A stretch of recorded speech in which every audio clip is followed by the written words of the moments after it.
and welcome to another episode of Now About That with James and Sarah. I'm James. I'm Sarah.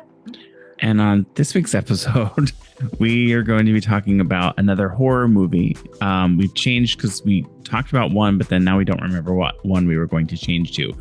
Originally, we were going to do Cube, but then we decided there was another one that both of us had not seen yet. So we were going to do it, but now neither of us can remember which one we talked about.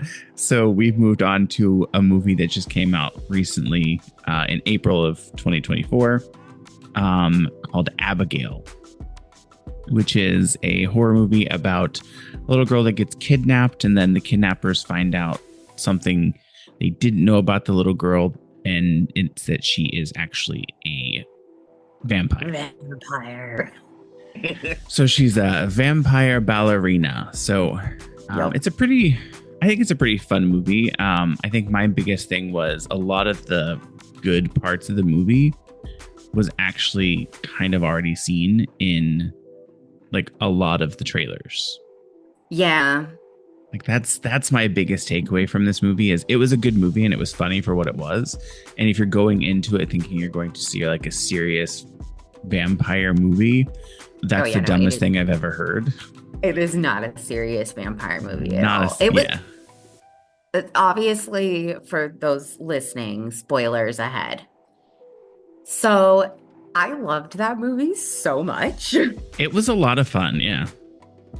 There definitely, though, were several bits that I did not see coming, which I appreciated, actually. Yeah. So, like, I did not see,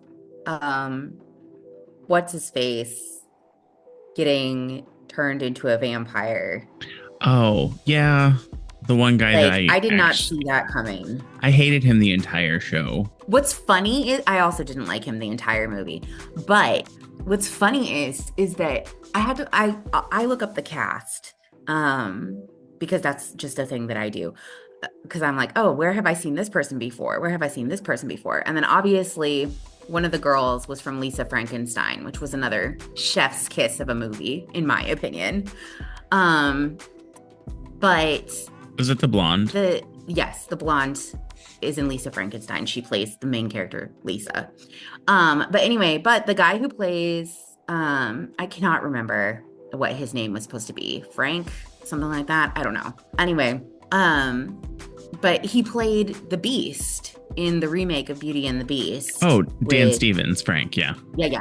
Yeah. So I was just like, wow, the power of Hollywood makeup, because I never in a million years would have that was the same person. Yeah, it is pretty cool. So for those that are kind of haven't watched the movie yet, so there's Melissa Barrera, who plays the like main protagonist, Joey, the female of one of the females that are, one of the two females that's in the group that that kidnapped the little girl. Dan Stevens, who plays Frank, is kind of the lead of the people that kidnapped. Like he's the lead person in the group that kidnapped the girl.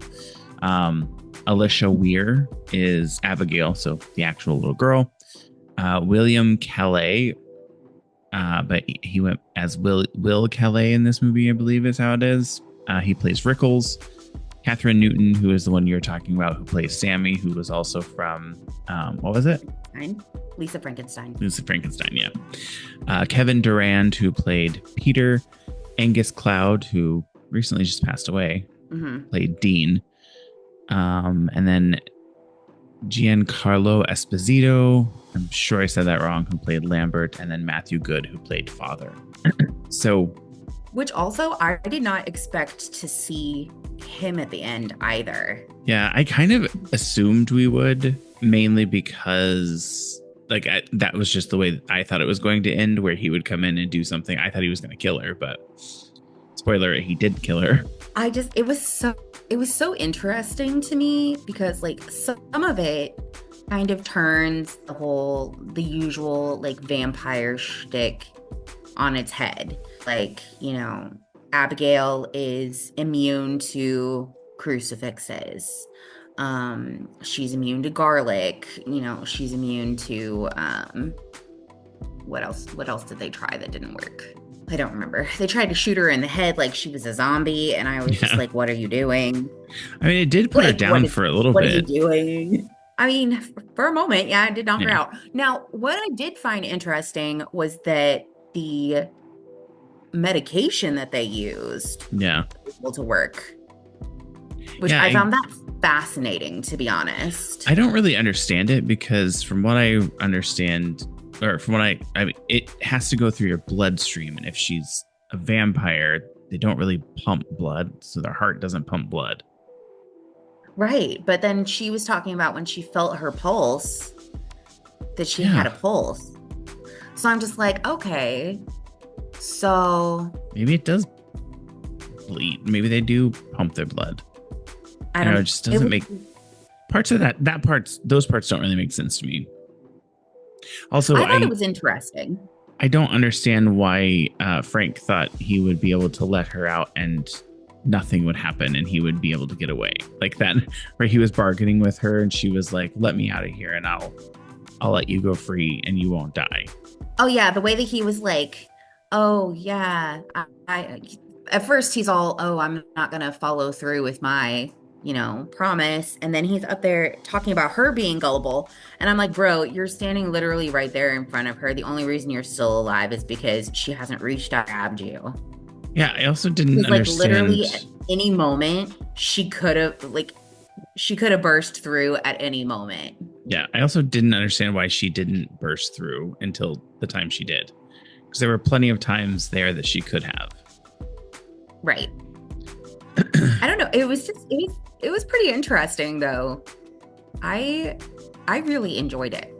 I would definitely say that's one of my new favorite. Now, I will say though, the bodies in the pool scene, Yeah. I almost threw up. I'm getting very sensitive in my old age apparently. Because I was like, whoa, whoa, I do like that part of it because it does show it's like, oh, this isn't like this that's the reason they chose this place, because this is where she goes to play and hunt, and you're part of her bait now and you're just the hunt. Yeah. You're the game. You are part of the game. It was really good. I really enjoyed it. Yeah, the part that I thought was funny was the like budget version, I guess the better version of Elon Musk, the Yes. Kevin Durand. Every time it went to him, I was like, this guy looks like if Elon were to try and flatter himself to choose who he wanted to play himself as in a documentary, Yes. it would be Kevin Durand. It would be Kevin Durand. Because he looks I agree. so much like him. It's so weird. All I could think about was Elon Musk every time I turned to him. Yeah. I was just like, wow. Okay, unfortunate for you. So it was a fun movie. I think, like I said, the movie, a lot of it was kind of spoiled by everything. A lot of the like really good scenes of it were already in some of the trailers or the teasers. Right. So that's the part about newer movies that kind of sucks, because you go into it expecting to see all these really good scenes and you're like, oh, I've already seen all of these. It was kind of the same thing with Megan. Like a lot of their really good scenes went viral in social media, or they were already in trailers, and the rest of it was kind of just filler, it felt like. What's so funny is I have not seen Megan, and I've not seen anything about Megan. I know literally zero about Megan. It's a fun movie, but it's kind of like the same thing happened with what's it called? With Child Play. Like it's not the same, obviously, because it's an artificial intelligence, and it's the artificial intelligence that kind of learns itself into it. And in like the original Child's Play, he gets taken over by the soul of a murderer, but still. But the newer version of the Child's Play, where it is actually AI and the AI goes bad, that it's like the exact same movie. It's just the female version of Chucky. Well, there you go. Because it was, I know this is kind of turning into a Megan review now, but like it literally did some of the same things that Megan, or the newer Child's Play did, where he started controlling other AI controlled devices. Same thing with Megan. Like she starts controlling other AI controlled devices too, because it's linked into the same system. So it's that those two movies, it's like, was Megan really necessary? I think it was fun to see it, but we already saw it a few years earlier in the new Child's Play. I think not only that though, but we already I'm kind of like not here for these new AI to take over the world movies, because like we've seen these types of movies before. Yeah. It's always the same thing. Humankind goes too far in their, struggle to be God, and it ends up having to face the consequences. Like, I mean, one of the earliest examples I can think of seeing AI taking over for me was Smart House. Yeah. A Disney original movie. With Kate like Spade, is that her last name? No. Kate Siegel. Kate. Yes. No. Is it Kate Siegel? Hold on. She was in Married with Children. Yes, she was in Married with Children. She was also in Stella in Futurama. Yeah, Kate Siegel. Or Seagal. Katie Seagal. Okay, there we go. I was like, and I know it's King, but like,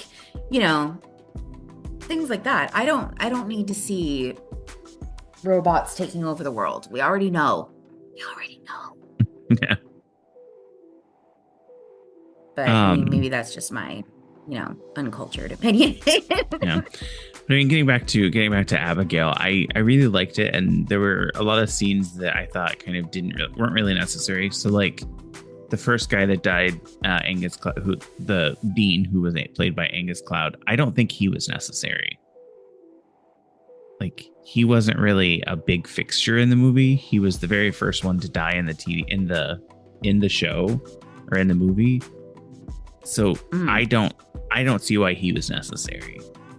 So the only reason that he was there in the first place is because he was the getaway driver. Yeah, that was his whole shtick to begin with, is the getaway driver. Yeah, and I knew Melissa Barrera. I couldn't tell because her hair made her look different. But she was basically the new Sidney Prescott in the 6, I think, Scream 6. Oh. So she was like Billy Loomis's daughter. Oh God, spoiler alert, because if you haven't seen Scream 6, now you know she was Billy Loomis's daughter. So the original killer in the first Scream, she played her illegitimate child, or his illegitimate child. Well, I mean, it doesn't matter to me. I've never seen it. So. No, I love all the Scream movies. Some of them are are they necessary? Probably not. Like the newer ones, I don't think they needed to make them. I do enjoy them because I don't know. I have the take where I like to see the kind of older movies brought into modern day with like modern technology, and to see how we would interact the same type of setting, but with new modern technology. So it's fun to see things like Scream and things like Child's Play adapted into modern day, where now there's a level of technology that wasn't available back in like the 90s or the 70s or the 80s when they were originally released. Right. I think my thing is that I don't mind remakes necessarily, but I think that there are too many remakes, and that Hollywood is too eager to remake shit that doesn't actually need a remake. Yeah. So there's just so many other more interesting and original ideas out there that they could be doing, and they're not. And it just feels lazy to me. So I don't personally enjoy all the remakes and sequels of things, but I see, why other people might enjoy them. Yeah. So, what did you think about kind of some of the deaths in the movie? So, first of all, I love the fact that like the vampires just kind of explode. Right? Yeah. I was just like, I was not prepared for that first explosion. And So it's that was a like, little weird. it's not like in Buffy where they explode into a cloud of like ashes. It's like you get covered in guts and blood and Like body. it's an explosion. Like what I would assume if they kind of dug up parts of the people that were in the Ocean Gate Yeah. submarine. That's what it would look like. Oh my God. uh, So yeah, but I yeah, think I'm just over here like, what? yeah, the one that I was kind of I didn't want, I don't feel he should have died was Rickles. So William Calais, the her like friend, like the friend that she actually makes. Yeah. He was like the I second was really one that upset died. about that. Yeah. I was really upset about that. I understand like he needed to die just because of the movie, but it was like it sucked that he did because he was really like the one that was kind of backing her and really helping her with stuff. See, I think personally that it would have been much more interesting to see that fighting dynamic rather than the ones that she ended up in. I think that personally, like if we had gone with Rickles instead of Frank, Yeah. that it would have been a much more interesting movie, in my opinion. Yeah, but I think the thing with that is Frank is the one that he will turn on everybody, where Rickles is he's the one that like he doesn't like he wouldn't have turned on Joey. Right. And like I get that, but then at the same time I'm kind of like it would have been interesting to see that teamwork and how far it could be pushed because at the end they were still strangers. Yeah. You know? So like it would have been interesting to see how far it could be pushed.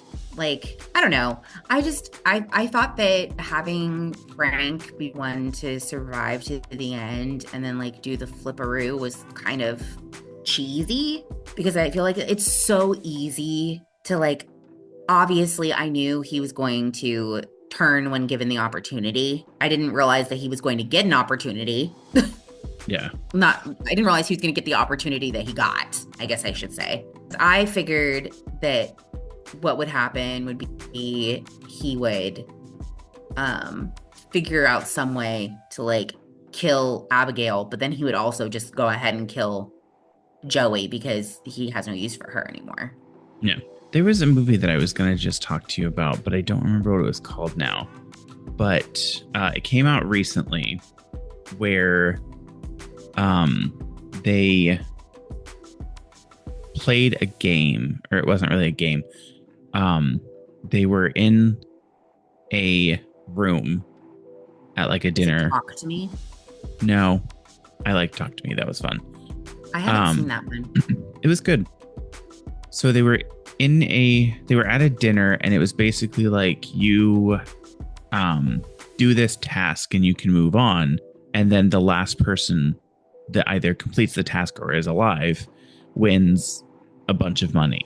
But I don't remember what it was called, and it just came out recently. It sounds familiar. Like within the last couple of years. Do you remember who was in it? No. Not Ashley. She was in I don't remember her name. I could see her face. I hate when that happens. Brittany Snow? Was it Brittany Snow? Oh, this is going to be annoying for people listening. Well, I mean, you can always cut this bit out. Yeah. Oh, it's Would You Rather. Okay, that is what it is. So it's a pretty good movie. And it basically is a bunch of people that need to make money, and it kind of aligns with like this thing. Like the only reason that Abigail, the only reason that they kind of came together and were doing, well, most of them were going to kidnap her is because they needed the money from the kidnapping. And like the only one that didn't obviously was Sammy or Catherine Newton, the one that you knew that she came from money. So like she just did it because it was entertaining for her. Yeah. But Would You Rather is basically a bunch of people get invited to this dinner party that then turns into a kind of would you rather do this or this type of thing where they have to either perform the task or they die. Dang. Um, That sounds a little like a book I read at the beginning of the year called Hide. And I really liked it. The premise was these strangers all get together to try to win like a bunch of money. The thing is that they're going to essentially just play a big game of hide and seek in this abandoned theme park. Oh. So each day somebody is out, but what's really happening is, spoiler alert. So what's really happening is that they're being consumed by this other being. So that's fun. And I guess Would You Rather is actually not that much new or that new. It came out 12 years ago in 2012. Oh. I don't know why I just saw it then. Like, I guess it's been a few years, but not 12 years. Time is a weird soup. Yeah, it is. So much is.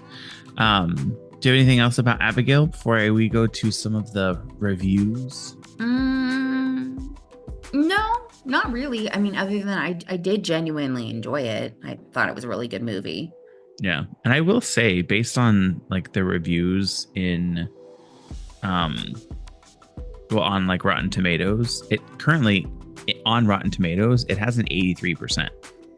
So that's a pretty high score for a horror movie, especially. Yeah. Because a lot of the times horror movies get a pretty low rating. And some of the reviews, so this one says quite often very funny, but it all runs out of steam. If you want to just go laugh and squirm, you can do that here. This horror thriller is chaotic and a bit too long, but it's in the same vein as 2022's Megan. It's ultimately entertaining. I can't believe Megan came out in 2022. I feel like they talked about there's going to be a new one, and it was like they're already working on it. So you would have thought it would have already come out, and it's almost 2025 and it hasn't been out yet. I know. I can't believe it's on 2025. Yeah. Abigail continues Universal's hot streak of telling inventive new stories with their Universal monster characters. I don't know that I agree with that one. I wouldn't call like it original. Yeah. An intense, well-filmed, and absolutely entertaining work in which any horror fan would have a good time. I don't know that I agree with that because there are some people that are pretty critical about it. Let's see, there are some kind of negative reviews. This person gave it a 2 out of 4 back in April of this year, so when it first came out. The acting, practical and special effects, and production design are all superb. The script is repetitive, tedious, and with a whole lot of ho-hum. I mean, I could get on board with that. I could see it. And then another person said the amped up gore elevates the film's shock value, but not its suspense, and certainly not its potency. And then I'll do one more. These are like critic reviews. Mm-hmm. One more, and this one's from someone from Variety.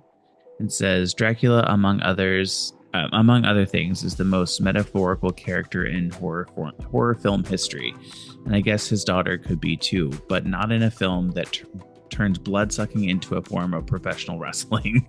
See, but I liked the fact that she played with her food, to be honest. It really, that's the things I liked, was that, you know, some of the vampire things, they just kind of ran with it, and others, they were just like, meh. I mean, I know I'm not a critic, like a well-paid critic, that is. not a paid critic at all, really. I mean, you know, I'm a critic, just not paid for it. I don't know. It just, I enjoyed it. I can't think of what else to say. And so from an audience standpoint, one person gave it 5 stars and said, great acting, unique plot, and so well directed. I was honestly surprised at how good it was. Similar vibe to Megan, but better. I can kind of see that, but I don't see how it's. I mean, it's not really the same because one of them's a robot, one of them's a vampire. But the fact that they had a female lead, maybe this one's a little bit longer, but they also gave it 5 stars. I thought this movie was amazing. The perfect vampire flick, plenty of gore, comedy, and character development. As a whole, it's just phenomenal. Not only is the best horror film released so far. They missed a word. Not only is this the best horror film released so far this year, but it's the best vampire film I've seen in forever. That's a bit dramatic. if not ever. That's very dramatic and completely wrong. I'm bummed it didn't do well at the box office, but the creators of this who also did Ready or Not are just amazing creators, and their take on these well-known genres of horror are top tier. They blow Eli Roth and Blumhouse way out of the water. We need more of their work in our universe. This person doesn't spell well. A more critical view. This person gave it 2.5 stars and said, I was bored, but it wasn't the worst movie. Love that. This person gave it 1.5 stars and says, another bad horror flick. Obvious twists, bad acting, unrealistic writing. Characters are depicted as extremely intelligent just to make stupid decision after stupid decision. Good guys turn into villains, villains turn into good guys with zero motivation behind the decisions to randomly switch sides. It then ends with an eye-rolling plot convenience. I don't agree with this because the good guys, like Abigail, was never really bad to anyone.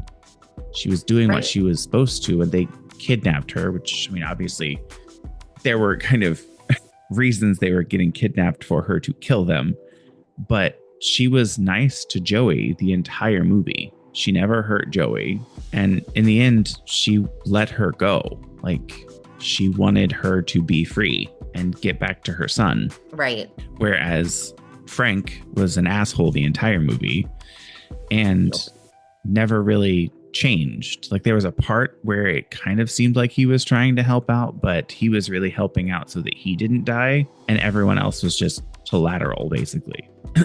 Let's look for another. Oh, here's another one. Very short one, but it says 1 star. Bad, comical, and tiresomely long. It wasn't even that long.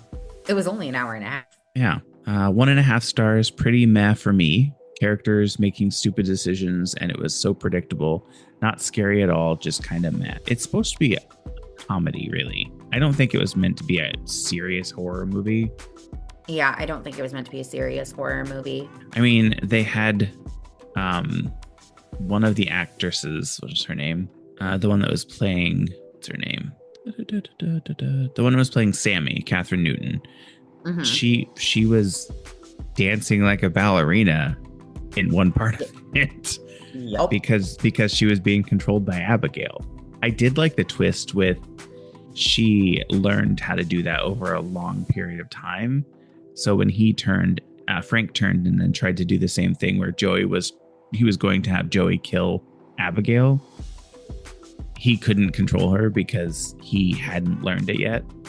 Mm-hmm. So it's something that it takes a long time for you to develop. Yeah, I did appreciate that. Wow, we're kind of boring. I don't know why I'm tired. I slept really well. I don't know. I'm also tired, but I'm tired because I have a ton of stuff I have to get done today. No. So overall, our take on Abigail is it's a good, fun horror comedy movie. Yeah. Don't go into it thinking that you're going to see a terrifying, scary movie, because there really aren't that many terrifying thriller. Yeah, it's definitely not terrifying. It's gross, though. It is gross. Yeah. I'd give it a 4 out of 5, to be honest. I don't know that I would even say it's gross. I would just say that there's some gore in it. Yeah, I'm calling it gross because I almost actually vomited. Because of the decaying dead people in the pool. What?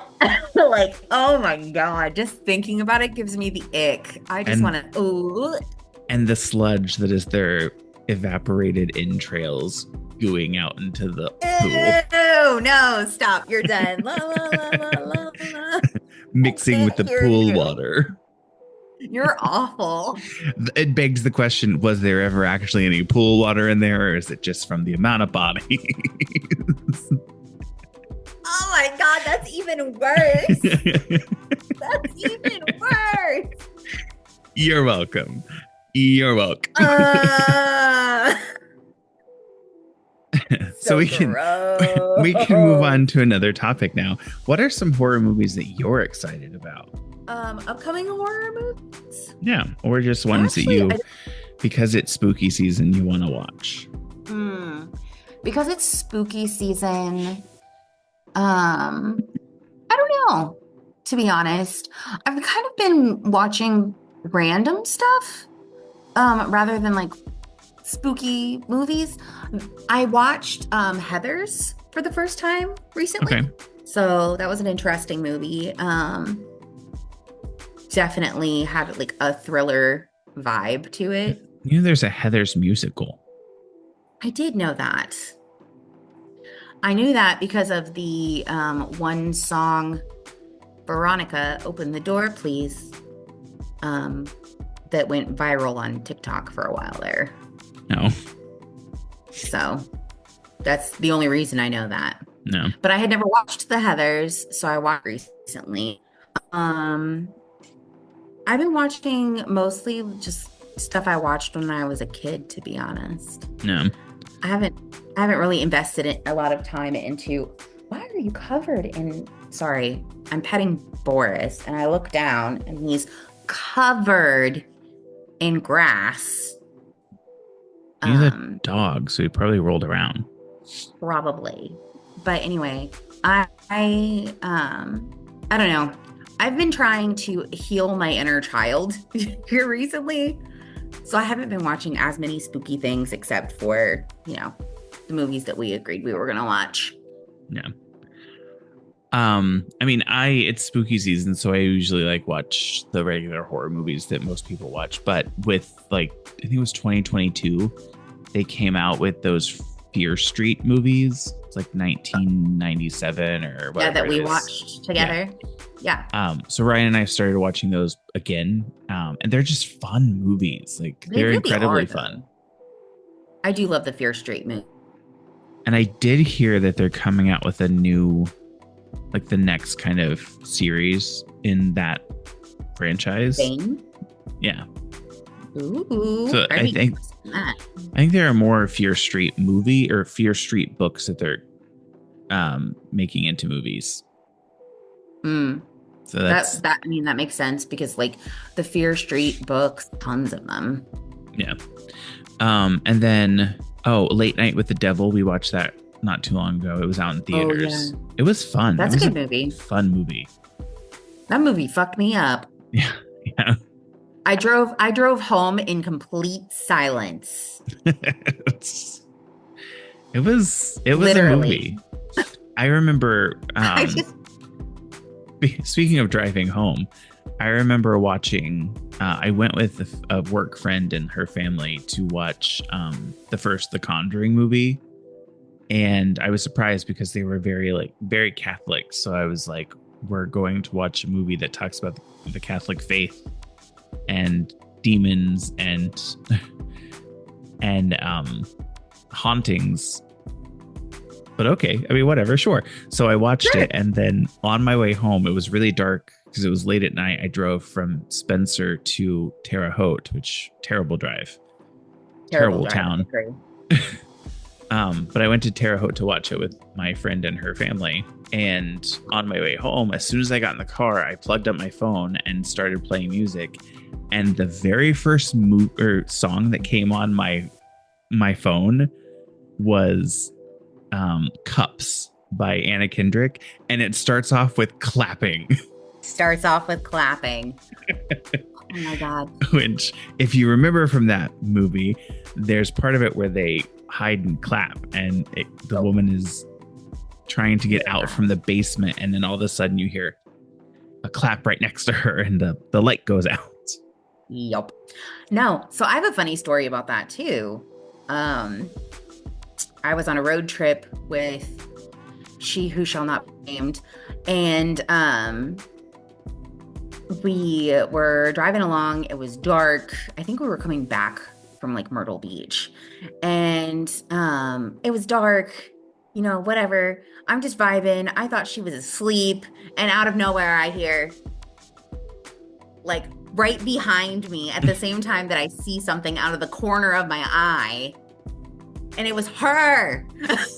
I almost ran us off the road. We've almost died. I'm like, oh my God, what the fuck? Why would you do that? It's mortifying. I was scared the rest of the way. I am wondering how the new Hocus Pocus is going to be, because they're coming out with their, I don't know if they're currently shooting or they already did, the Hocus Pocus 3. Oh, dang. Like, I've seen the second one and it was pretty good. And it like brought it into modern day and had some, like, it wasn't so much oh, I'm a helpless teen. It was a little girl a girl and her friends, and like she was practicing or learning about witchcraft. So it was fun. I enjoyed it. I don't really know where they're going to go with it, because in the movie, spoiler alert, the Sanderson sisters disintegrate and they are no more. So it's not like the other one where they turned into stone and they could potentially come back. They disintegrated. Yeah, I don't know how they're gonna do that. But did you see that there's gonna be a new Princess Diaries movie? I have seen that, and I've seen that Stanley Tucci is kind of being like, is it really happening or is it not? And if he's actually going to be in it. And then Anne Hathaway said it's happening. Yeah, and then there's also rumors going around that there's potentially going to, not Stanley Tucci, sorry, I'm thinking of the other Anne Hathaway movie. Devil Wears Prada. Devil Wears Prada, yeah. So they're talking about whether there's going to be another Devil Wears Prada, and Stanley Tucci said he can't say anything about it, but I don't know. I don't know what it's going to be like, and it's weird to take iconic movies like The Devil Wears Prada and Princess Diaries and then do a new version of them, because I don't know if it's necessary. See, I don't feel it's necessary for The Devil Wears Prada, but I think it is absolutely necessary for The Princess Diaries, because The Princess Diaries is based on a whole series of books. Now, granted, it doesn't follow very closely with the books, but also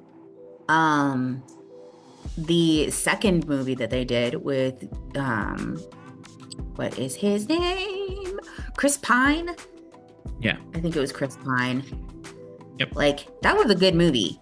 And I definitely want to see if, like, they're still together, like, how the Kingdom of Genovia is doing. Like, I need some good, fun, girly pop right now.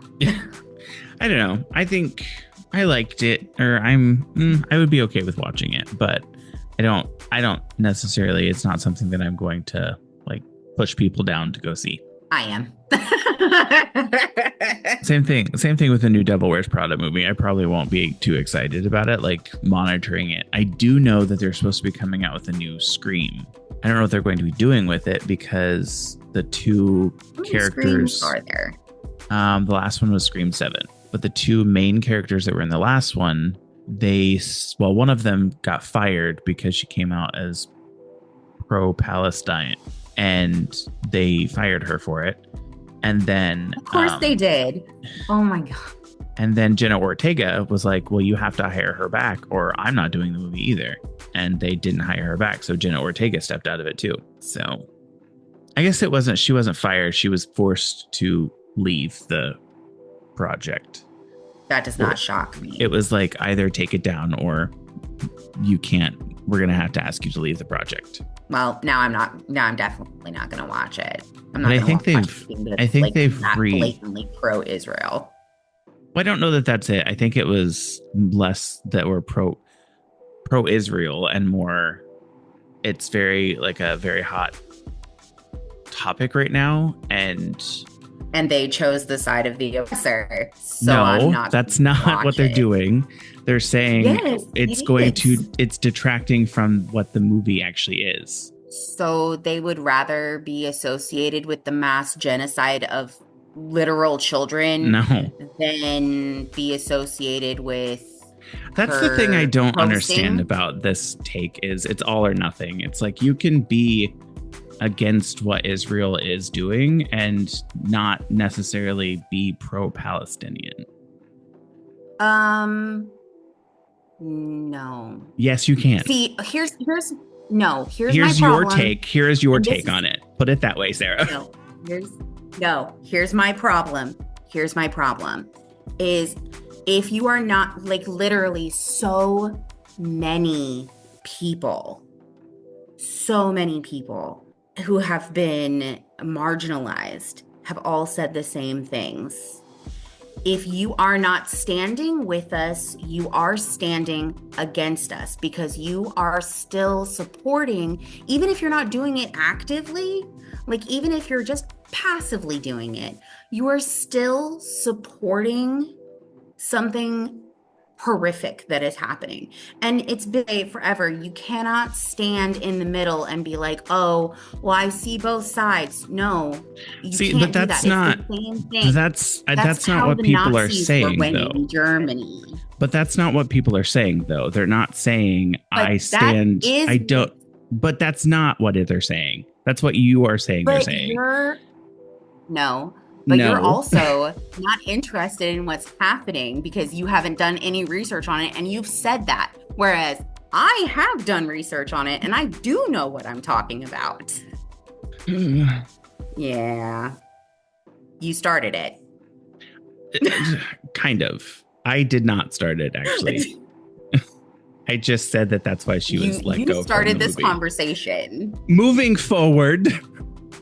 We're leaving this conversation because I disagree with your statement and there's no way for me to change your mind about it. Because you haven't done any research on it, so you can't do anything to you can't say, I'm not talking points about it. I'm saying that you can be against genocide and not be pro anybody.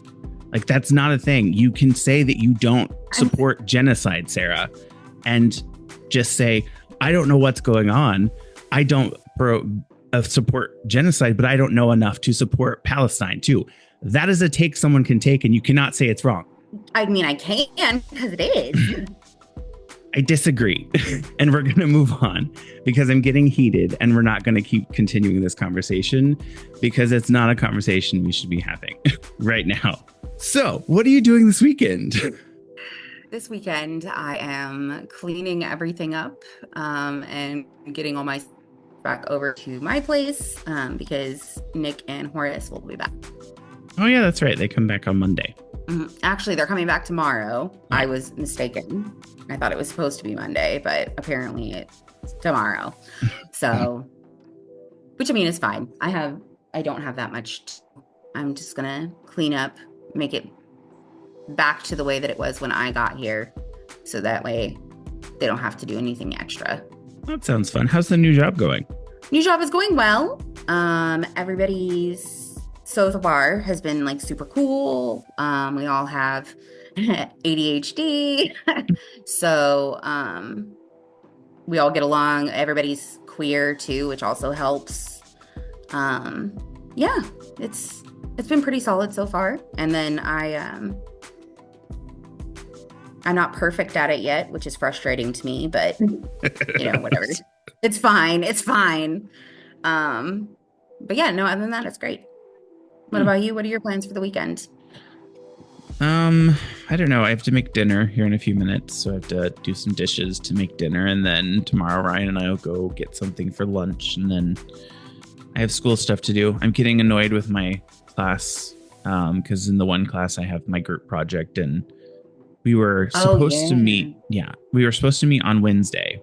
Um, I on Tuesday we were trying to text back and forth, but for some reason that neither of them respond to text messages, or at least if they do, they don't respond very well or very quickly. So we were trying to figure out what the actual assignment was for that was due on Tuesday. And no one was responding. So I was like, I don't really care anymore. I'm just going to do something myself, turn it in, and just be like, this is what I did. Like, I can't not do it because I can't get a hold of my teammates. Right. So basically you messaged your professor? No, not yet. But basically what we were doing, or what we did to turn in the project, or to turn in the assignment on Wednesday or Tuesday, was all three of us did our own thing, and then we're going to get together as a group to look at the three proposals and then choose one to move forward with for the final project in Unit 7. So we had something scheduled for Wednesday. We were supposed to do a call on Wednesday. I joined, no one was there. I sent a Google Meet link, and one of them joined and was like, well, I joined and no one was there. I was like, okay, whatever, that's fine. Let's meet now.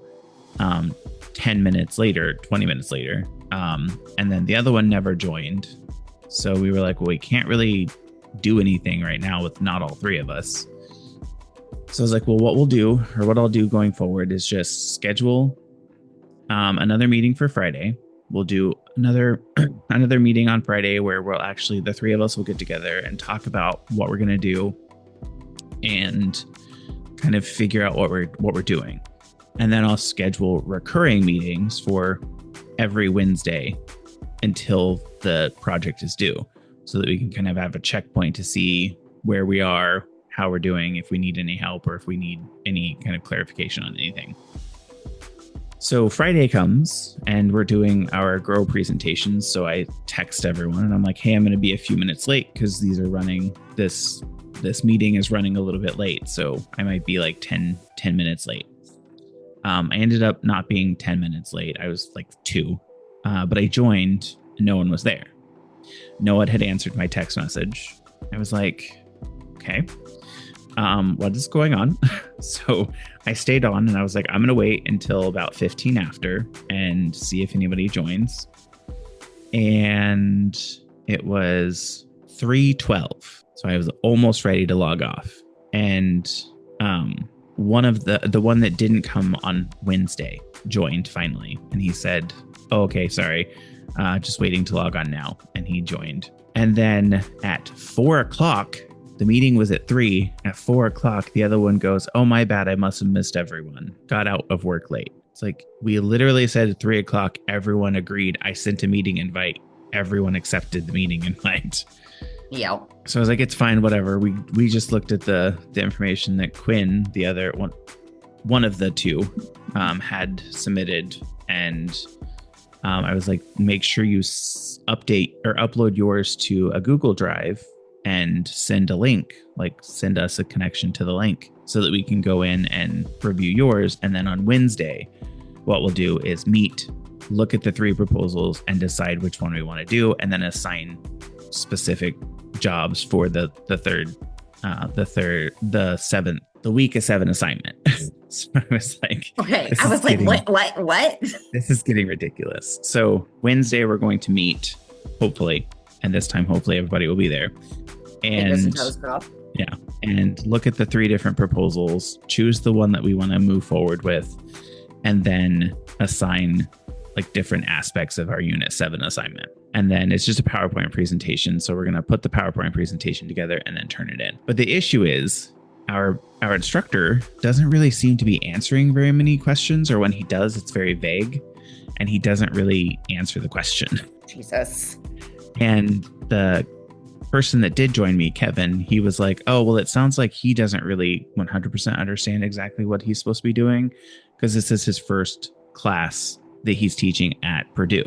Like, this is his first term that he's teaching at Purdue. So he's not 100% sure exactly what he's supposed to be doing. So he's kind of learning as we go. Like, well, that's not great. That's not helpful.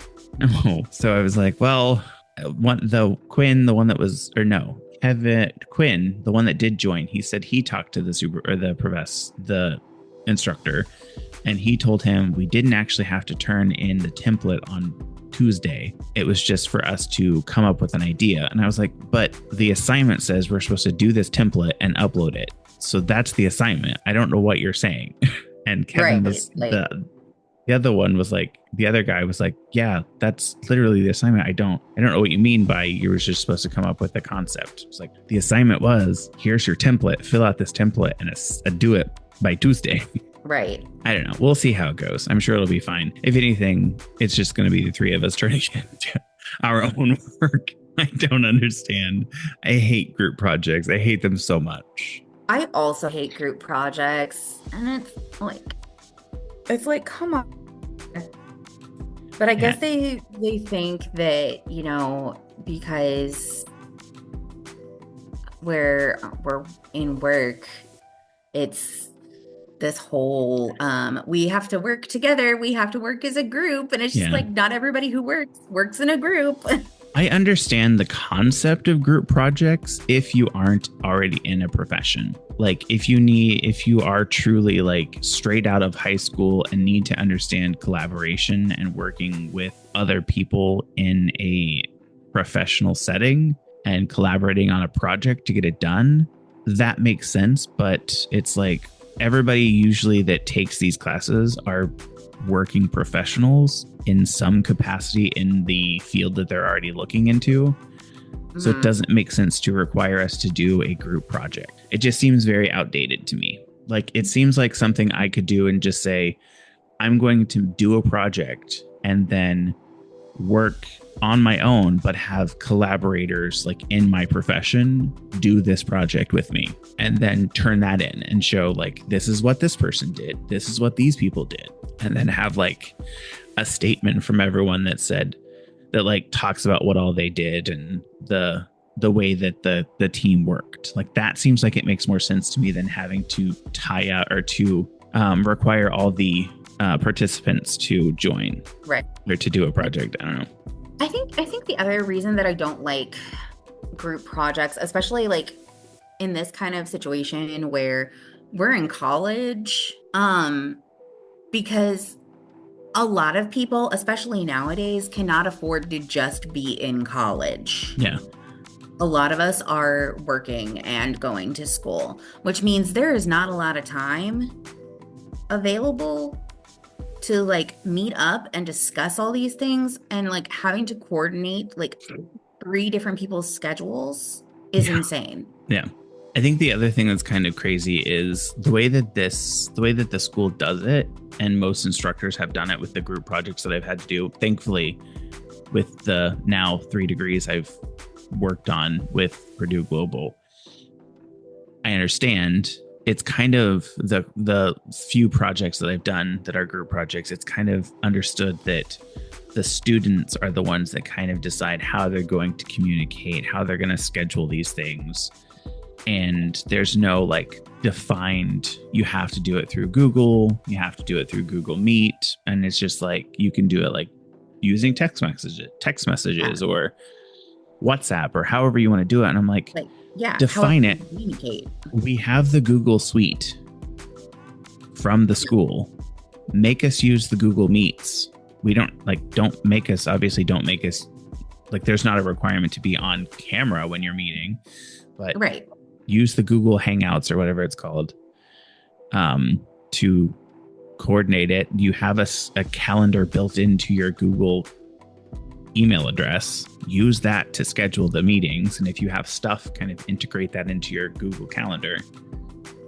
It's frustrating because it's like these people don't understand what they're doing, but then it's like the instructor doesn't really know what he's doing either. So it's not really helping. Right. There's no help to be found. Yeah. So I think what we're going to do, or what I'm going to move forward with, and this seems to be something that I always do when I have group projects, is make everybody do a portion of it. I'm assigning the roles basically, where I'm going to be like, okay, whoever comes, we'll talk together and then we'll assign roles based on who's there. And then whoever wasn't there will get the information in an email or a text message. Right. It's like, I'm not going to fail this project or this class because you people failed to do your job. And I'm going to give enough time to where if you don't get your part done on time, done by this date, I can just jump in and do it and still have a final project to turn in and just be like, you don't need to do anything. You're good. Leave it alone. Just be like, and we're done. That's my approach to all of my group projects that I've had in these classes. It's like, it has to be done by this time. That way, this person can put it all together and turn it in. And if it's not done by this time, that still gives us time to jump in and do the part that the person didn't finish. Yeah.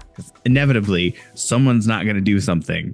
And someone, this guy probably, is going to have to step in and just do it.